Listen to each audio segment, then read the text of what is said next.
Assalamualaikum warahmatullahi wabarakatuh. Perkenalkan, nama saya Mutia Maulza Tazrin dari kelas 11 IPA 3. Saya akan menjelaskan kembali materi tentang kebijakan-kebijakan bangsa Eropa di Indonesia.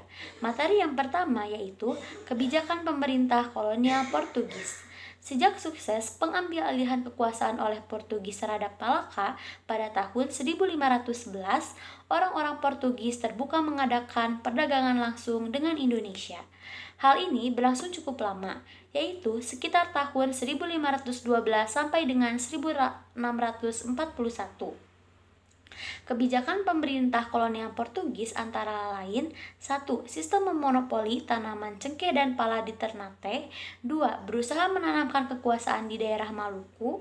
3. Menyebarkan agama Katolik di daerah-daerah yang dikuasai. Dan 4. Mengembangkan bahasa dan seni musik keroncong Portugis. Materi yang kedua yaitu kebijakan VOC. VOC adalah Badan atau Kongsi Perdagangan Belanda yang berdiri sejak tahun 1602.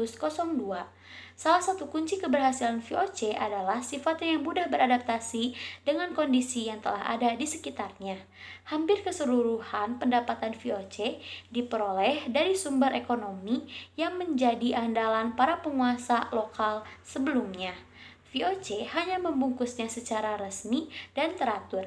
Staf administrasi dan prajurit yang berjumlah tidak lebih dari 17.000 orang pada tahun 1700 telah merajalela di sebagian besar pusat-pusat penghasil dan perdagangan rempah-rempah. Dengan demikian, cukup efektif pihak VOC untuk menerapkan kebijakan-kebijakan di daerah koloni. Materi yang ketiga yaitu kebijakan kolonial Belanda.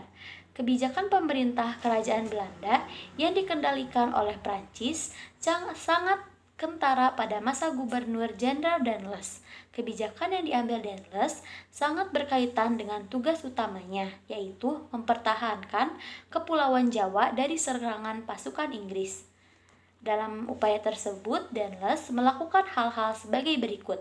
1. Membangun ketentaraan, pendirian tangsi-tangsi, pabrik mesiu senjata, dan juga rumah sakit tentara di wilayah Semarang dan Surabaya.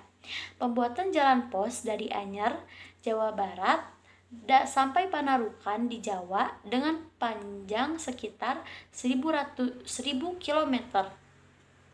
Membangun pelabuhan di Anyer dan Ujung Kulon, serta pembuatan perahu-perahu kecil untuk kepentingan perang. Materi terakhir yaitu kebijakan pemerintahan Inggris. Pada peristiwa Belanda menyerah kepada Inggris melalui Perjanjian Tuntang sebagai awal kedudukan kolonial Inggris di Indonesia, Thomas Stamford Raffles diangkat menjadi Letnan EIC di Indonesia. Raffles banyak mengadakan perubahan-perubahan, baik di bidang ekonomi maupun di bidang pemerintahan. Kebijakan Danless yang dikenal dengan nama Kontingenten diganti dengan sewa tanah. Sistem sewa tanah juga ini disebut dengan sistem pajak tanah atau ladren. Sekian penjelasan saya mengenai kebijakan bangsa Eropa di Indonesia. Mohon maaf apabila ada kesalahan kata. Terima kasih. Wassalamualaikum warahmatullahi wabarakatuh.